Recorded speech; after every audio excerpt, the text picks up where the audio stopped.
Los vencejos, esos pájaros parecidos a las golondrinas, lo hacen todo en el aire. Comen, se aparean y hasta duermen, sin posarse en la tierra. Así le gustaría vivir a Tony, un profesor de 54 años que ha decidido suicidarse. Últimamente emprendo acciones con una fuerte sensación de despedida. Me digo entre mí que esta ha sido la última vez que saboreo albaricoques. La última que atravieso la Plaza Mayor, la última que asisto a una función en el Teatro Español. Soy como un agonizante sin problemas de salud. Divorciado y con un hijo que ya no vive con él, se ha dado el plazo de 1 año antes de matarse. Cada día escribe un diario, una anotación durante los 365 días que faltan hasta la fecha señalada, el 31 de julio. Yo no he sido nunca dado a desvelar mis interioridades. Estos papeles de cada día son otra cosa. Aquí me explayo a mis anchas, puesto que nada de cuanto escribo está destinado a nadie. Profesor de filosofía en un instituto, vive en Madrid, en el barrio de la Guindalera. No soy católico, no soy marxista, no soy nada. Solo un cuerpo con los días contados, como todo el mundo. Creo en unas pocas cosas que me dan gusto y que son cotidianas y visibles. Creo en cosas como el agua y la luz. Creo en la amistad de mi único amigo. Y en los vencejos que, pese al aire contaminado y el ruido, vuelven todos los años a la ciudad. Aunque sospecho que cada vez hay menos. Vuelve Fernando Aramburu, después del éxito nacional e internacional de Patria.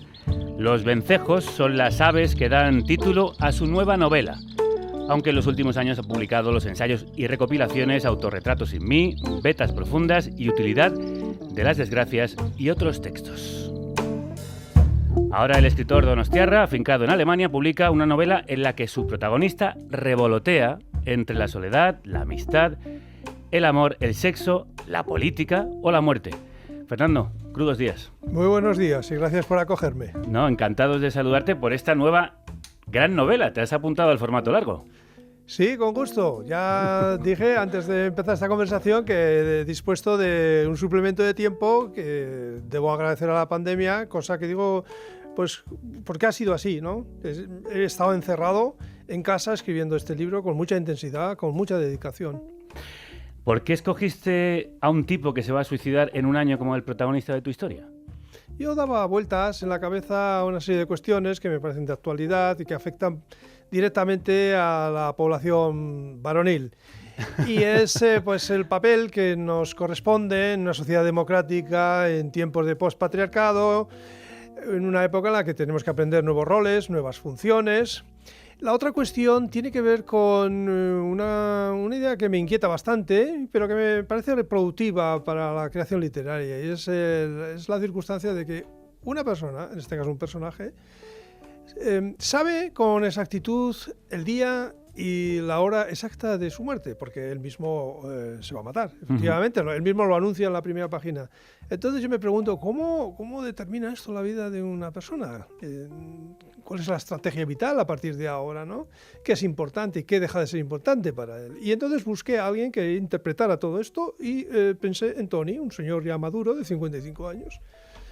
Y él dice que eso le da sentido a su vida, por lo menos a ese año, el tener un final. Si tuviéramos prefijado ese final, entenderíamos mejor de qué va todo esto. Es que, claro, ya se acaban los días, esto es una cuenta atrás. Y de repente, como dice el personaje, todo cobra como una sensación de despedida, ¿no? Uno bebe, pues yo qué sé, el último vino, o ve a alguien por última vez, y esto parece como que hace una suma de hechos que cobran una especial relevancia. Mientras que los demás vivimos, casi todos, pensando que aún nos queda tiempo, que, bueno, dejamos cosas para mañana, pensamos en las siguientes vacaciones. Es decir, tenemos un ritmo de vida distinto de aquellos que saben que esto va a durar ya pues poco. ¿Y de dónde te venía la necesidad de reflexionar sobre la muerte? ¿Lo has empezado a pensar con la edad? Bueno, la muerte, el paso del tiempo, la llegada de la vejez, hay toda una serie de cuestiones de las que creo yo que ningún ser humano razonable está exento. Y entonces, bueno, yo me expreso por vía literaria, yo cuento historias, no teorizo, no paro la narración para meter discursos, ¿no? Sino que busco, bueno, extraigo de la sociedad una serie de individuos hombres, mujeres, y los pongo a convivir y a protagonizar pues hechos en los cuales estas cuestiones, que a mí también me preocupan, pues están presentes. ¿Y de dónde nació este hombre tan gris, tan hastiado? Bueno, nació de mi inventiva y bueno, yo sugiero que se lea más allá de las primeras 100 páginas porque el hombre tiene dentro de la novela una evolución. Evidentemente, sí, De además hecho, son 700 páginas sí, para evolucionar. Digo, tiene también facetas entrañables Sí. y tiernas que en las primeras páginas pues están ausentes porque no lo va a dar todo uno de golpe. ¿Tiene algo que ver contigo o con alguna crisis existencial propia? Nada, soy todo lo contrario de este hombre. Pienso que además yo no estoy de acuerdo con que todas las novelas son autobiográficas. Hay algunas coincidencias. Yo también tengo una perra como este señor y también fui docente, aunque en otro sistema educativo, ¿no? Y luego tengo una visión de la vida un poco más agradecida y más estoica que él. ¿De dónde le viene a él? ¿De dónde le procede esa amargura que tiene? Al principio, sobre todo de la novela, aunque después se va dulcificando. Le viene de la conciencia del fracaso. Fracasó como marido, no ha sido buen padre, tampoco es un profesor entusiasmado y tiene una soledad impuesta. Hay otra soledad que es elegida voluntariamente, pero tiene una soledad impuesta en la que él pues está solo con sus desengaños, sus frustraciones y su edad que ya es un tanto inquietante. Y luego lo que decías antes, el final de una era, de la era del patriarcado, en la que ahora él no sabe cómo situarse, ¿no? Cómo afrontar el nuevo papel apartado de los hombres. Efectivamente. Claro, que él tiene un amigo con el que pues, Patachula. Patachula, en las conversaciones de bar y demás, pues ahí más o menos que vuelven a representar pues aquel, no machismo voy a decir, sino aquella manera un poco tradicional de vivir la virilidad, ¿no? Y esto da lugar a episodios pues, que yo considero jocosos y que algunos lectores me han reconocido como divertidos. Sí, sí, lo son. ¿Crees que el hombre de cierta generación, a lo mejor de tu generación, incluso también podría decir que de la mía, está ahora descolocado ante los nuevos tiempos? Bueno, descolocados estamos los que tuvimos una educación durante el franquismo en colegios en los que no, o sea, en colegios no mixtos y efectivamente pues hemos tenido que ir aprendiendo democracia, convivencia, etcétera, sobre la marcha, ¿no? Pero yo creo que las jóvenes generaciones están en un mundo de convivencia completamente distinto. Sí, de hecho tú también has puesto a convivir a generaciones. Por ahí aparecen millennials, boomers, generación Z. ¿Te interesaba este diálogo? Sí, me interesa mucho. O sea, como novelista no puede ser que algo no me interese. Yo tengo que meterme en todas partes, yo tengo que olisquear todo. Toda clase de ambientes, toda clase de destinos, de lugares, ciudades, épocas históricas. Me gusta mucho la relación que tiene Tony con Nikita, con su hijo, las conversaciones que tienen ellos dos, donde se ve el salto generacional. ¿Qué has descubierto en ese diálogo? Pues lo que descubro casi siempre, y es que yo creo que deberíamos respetarnos los unos a los otros y no conformarnos con opiniones rápidas o prejuicios que a veces alimentamos, ¿no? Incluso con seres cercanos. Y hay un momento particularmente tierno en la novela donde el hijo, que no tiene muchas luces, le da una lección de cordialidad y una lección de vida a su propio padre. ¿El feminismo es una de las grietas generacionales, tú crees? Espero que no. Yo creo que el feminismo es una reclamación legítima de toda democracia. Es un ajuste democrático que debemos llevar a cabo. Naturalmente no puede ser que una democracia, una parte de la población pues esté discriminada, no tenga el mismo acceso a puestos de dirección, no cobre lo mismo por el mismo trabajo. Esto no puede ser. Esto es directamente injusto. De política y de actualidad habla mucho el libro. Lo vamos a dejar para las siguientes páginas de esta entrevista. Aunque el protagonista se siente muy alejado de la política. Un protagonista, Tony, al que le gustaría ser vencejo. Si hubiera podido elegir entre nacer hombre o nacer vencejo, visto lo visto, me habría decidido por lo segundo. Ver el mundo desde arriba, sin atormentarse con preguntas existenciales. No tener que hablar con nadie. El actor Alberto San Juan pone voz al tráiler del libro de Fernando Aramburu, Los vencejos. ¿Por qué ese ave? Pues primeramente porque la palabra me encanta. Es preciosa. Y después le busqué algún sentido dentro de la novela y creo que se lo encontré. Los vencejos, que tienen una presencia continua dentro de la novela, cumplen una función simbólica de primer orden que no voy a revelar por respeto a los lectores y en la trama de la novela son muy importantes. Y Tony es un personaje que, como ellos, no se posa por la vida, que le da miedo, de hecho, posarse. Sí, lo que pasa es que él está atado a las convenciones sociales, como todo ser humano que vive en sociedad. Y le gustaría, pues, a veces imitar la vida de los vencejos, cosa que no consigue, ¿no? Vencejos que están en su mismo barrio, que allí cumplen su ciclo vital, pero en el aire, sin posarse en el suelo. Y como dijo Alberto San Juan, repitiendo un fragmento de la novela, pues libres de muchas ataduras, del trabajo, de los impuestos, de la vecindad indeseada, etcétera, etcétera. Lo que llama la atención es que cuando él toma la decisión de quitarse la vida, lejos de emprender un gran viaje o hacer todo eso que no hacemos, en realidad se dedica a llevar una vida bastante monótona, gris. Incluso hay días en los que busca como un reto que no pase absolutamente nada noticioso. Ese es el quiz de la cuestión. Que efectivamente, él podría incluso haber dejado de ser una persona moral, dejar de trabajar, incluso podría haber cometido delitos, puesto que ya no hay tiempo para el juicio ni para el castigo. Y sin embargo no lo hace. Pero yo no voy a interpretar eso porque creo que es un descaro con respecto al lector. Voy a dejar que el lector responda a esta pregunta. Sí, pero bueno, ahí creo que sí que has sorprendido a lo que uno se esperaría de alguien que toma la decisión de suicidarse. Que lejos de romper con todo y romper con las convenciones sociales, en realidad él sigue su vida monótona y gris. Exacto, porque está atado a ella más de lo que él cree. Y porque en el fondo tampoco sabe por qué quiere matarse.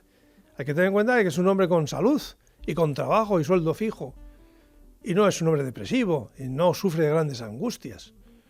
Pero está un poco perdido. Y es un hombre que necesita claridad intelectual. Él necesita comprender. Y quizá pienso que por eso no se va por el mundo, porque si se va ya no va a entender. Se va a ver en una situación que no es la suya habitual. Se va a ver en la posición de que lleva a cabo la aventura. Y eso no forma parte de su plan. No, de su plan, de su monótono plan, forma parte no viajar por el mundo, sino pasear por el barrio de la Guindalera con su perra Pepa. Convertida en señora, Pepa sería hoy día nonagenaria. Ya quisieran los ancianos de esa edad retozar como ella. En realidad pertenece a Nikita. Podría, por tanto, dejar el animal atado a la puerta de su piso de ocupas unas horas antes de poner fin a mis días. De momento, no se me ocurre otra solución. A mí se me ocurre, por estas parejas míticas, que casi son como Don Quijote y Sancho Panza, esa perra y él paseando por ese barrio, ¿qué función cumple en la novela? Esa perra con la que él pasea todo el día, que al final es la única persona, digo casi, porque está personificada, a la que cuida. Sí, y además la perra arranca afecto de él. Eso es. Y responsabilidad. La perra lo ata a la vida que él quiere abandonar. Y efectivamente, hasta el punto de que él no llevaría a cabo su decisión si realmente no encuentra a quién entregar a la perra, ¿no? Y esta manera de amar a los animales a mí me hace este personaje muy simpático en el fondo. Eso tiene algo que ver contigo, has dicho que tú tienes un perro, ¿no? Yo tengo una perra también, ¿sí?, que tiene otro nombre y que convive conmigo muchas horas al día. Estos días de que estoy de viaje, pues la estoy echando mucho en falta. La perra es como mi alma fuera de mí, con pelo, una perra lamedora, cariñosa. Sí, yo nunca pensé que realmente tendría una mascota, pero la vida a veces toma decisiones por uno mismo y es un elemento muy positivo dentro de casa, dentro de la familia. La perra da alegría. También hay días en los que se pone enferma, es un ser vivo, claro, ¿no? Y es para nosotros es un miembro de la familia, además. ¿Y el paseo con la perra, por ejemplo, ayuda a crear y a aclarar las ideas de un escritor? Le debo a la perra muchas cosas. Primero, el no haber engordado, porque hay que sacarla varias veces al día y quieras que no, si unes todo el tiempo de paseo, pues da para 2 horas y media. Y en ese tiempo es verdad que el cerebro no descansa y a veces se me han ocurrido ideas provechosas para mi trabajo literario durante los paseos con la perra. Ella es un personaje fundamental, aunque no hable, es el personaje mudo, y hay otros que sí hablan y tienen mucho que decir. Ya has nombrado a Patachula, está Águeda, esa mujer que se acerca al corazón de Tony intentando abrir sus puertas, está Nikita, el hijo, y está Amalia, la exmujer. ¿Cómo creas este universo y de qué manera se interrelacionan y te sirven a ti para contar lo que quieres contar? Bueno, yo elijo el elenco de personajes antes de empezar la novela. Aunque luego en el transcurso, pues a lo mejor meto otro, ¿no? Esto tampoco tiene que ser muy rígido. Y sé por experiencia que si en una novela interviene un elenco nutrido de personajes, automáticamente uno va a dar un dibujo de época. Pero los personajes son distintos, tienen distintas opiniones, distintas vivencias, ¿no? Y al final sale, sin proponérselo fríamente, un dibujo de época. Y se me da bastante bien el relato coral. Que alguna vez pues me supuso un reto porque me parecía difícil, pero más o menos con oficio aprendí un poco a meter personajes, darles intervenciones suficientes, que no se me quedase ninguno descolgado, etcétera. Y donde hay personajes, pues hay novela, hay diálogos, hay episodios. Una novela de un solo personaje es prácticamente imposible. Y es un retrato de época, muy bien lo has dicho, sí, porque no has dejado al margen de las reflexiones de Toni la actualidad que nos rodea. ¿A ti te interesa mucho como escritor y aparte como ciudadano? Sí, totalmente, ¿no? Y entonces, claro, yo meto mucho comentario de actualidad, pero no parando la narración, sino incorporando todos estos comentarios en conversaciones de bar, en reflexiones del protagonista, ¿no? Que naturalmente pues, hablan, discuten, opinan sobre políticos, sobre acontecimientos de la época, lo que supuso tener que estar al corriente y leer el periódico de cada día por si ocurría algo que me fuera provechoso para la novela, como a veces ocurría. Sí, has aprovechado muchísimas de las cosas que iban sucediendo en el mismo tiempo incluyendo la información meteorológica. De manera que todas las afirmaciones relativas al tiempo atmosférico en la novela están contrastadas. Ah. No tengo por qué hacerlo, pero yo soy un poco escrupuloso a la hora de escribir. En ese tipo de cosas. ¿Y has escrito cada una de las entradas del diario en un día? O es decir, ¿has hecho el mismo recorrido que el personaje en 365 días o no? No. ¿Se ha escrito en más tiempo o menos? No, hay un escritor alemán que hizo esto, con un libro de los años 70, inspirador. No. Yo empecé la novela en un día que todavía no había llegado al tiempo real. Y hubo un día de trabajo que coincidió el día de la novela con el día de todos nosotros. Pero luego el tiempo real es más rápido. ¿Sí? No, es que además soy un lector rumiante, esmerado, lento, minucioso. Sí, entonces, bueno, yo avanzo más bien lentamente. Bueno, son muchas páginas en las que sumergirse para avanzar en el camino que recorre Toni a lo largo de un año. Y en uno de esos caminares se dirige a la residencia donde se encuentra su madre ingresada con Alzheimer y va escuchando a Aretha Franklin.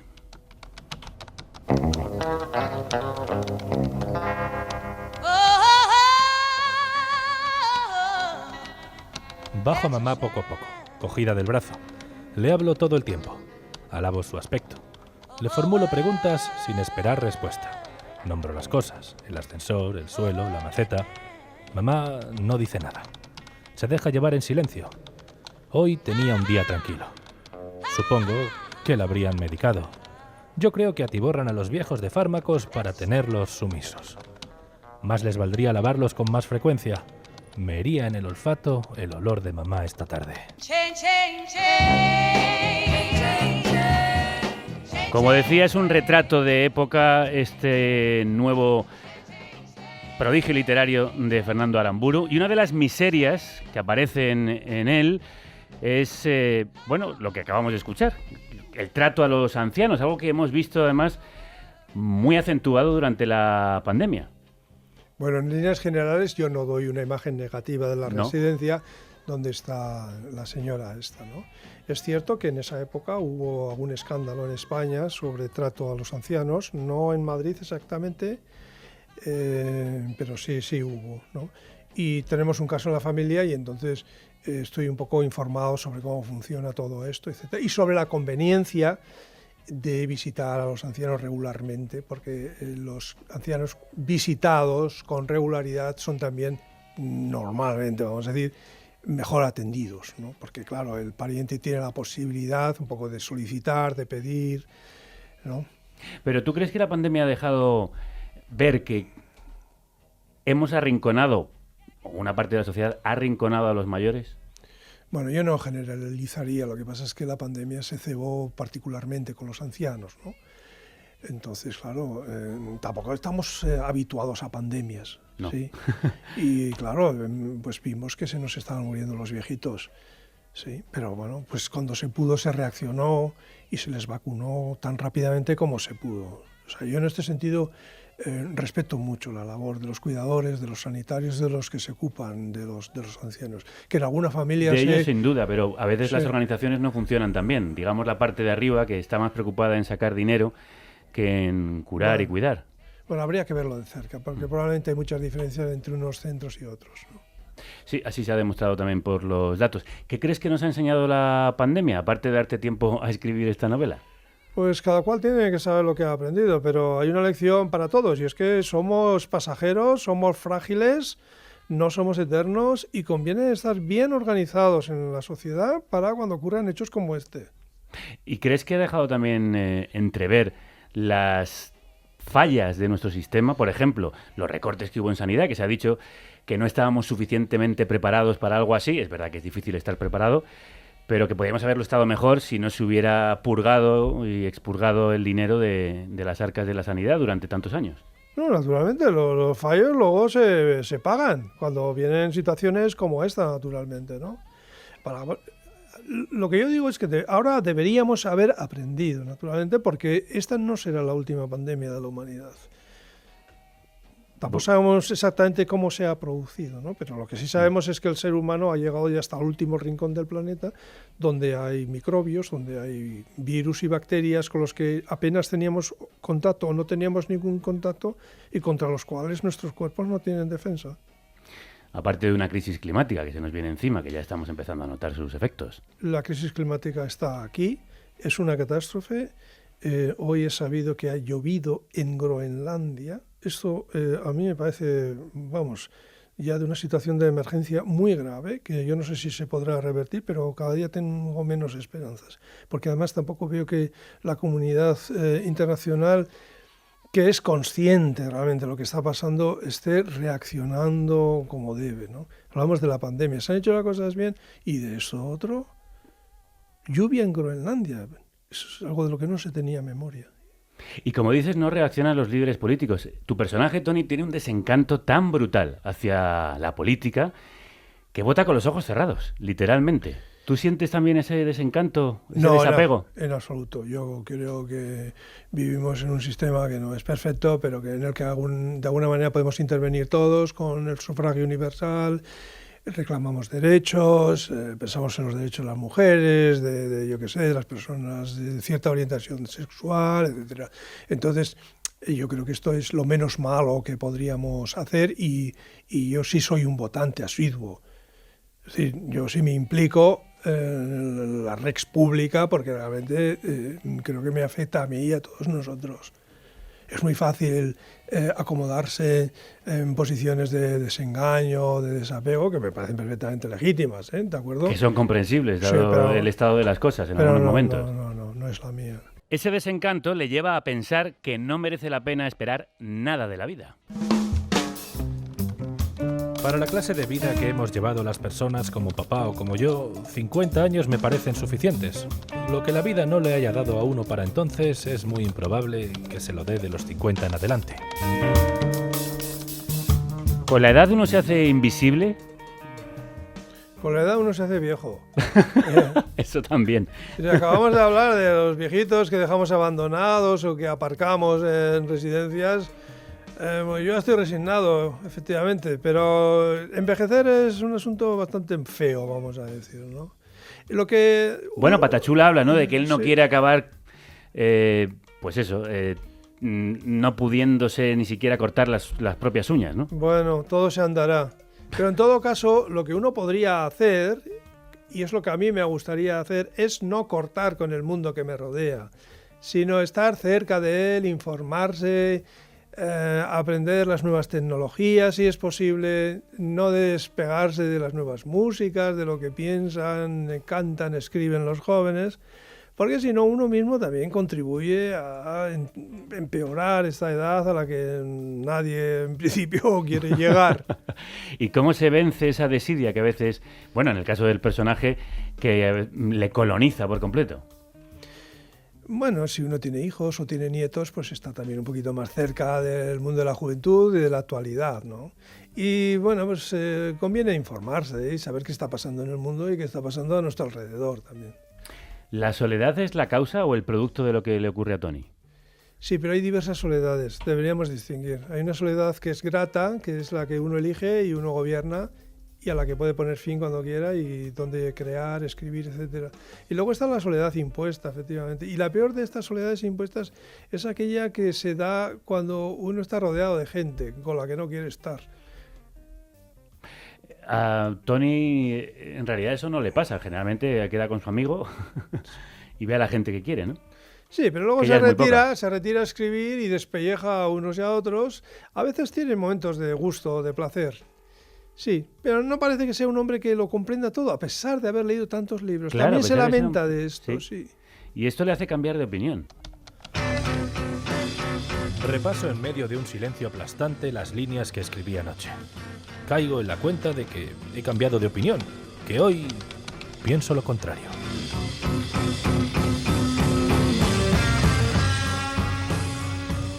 Fernando, ¿tú eres muy de cambiar de opinión?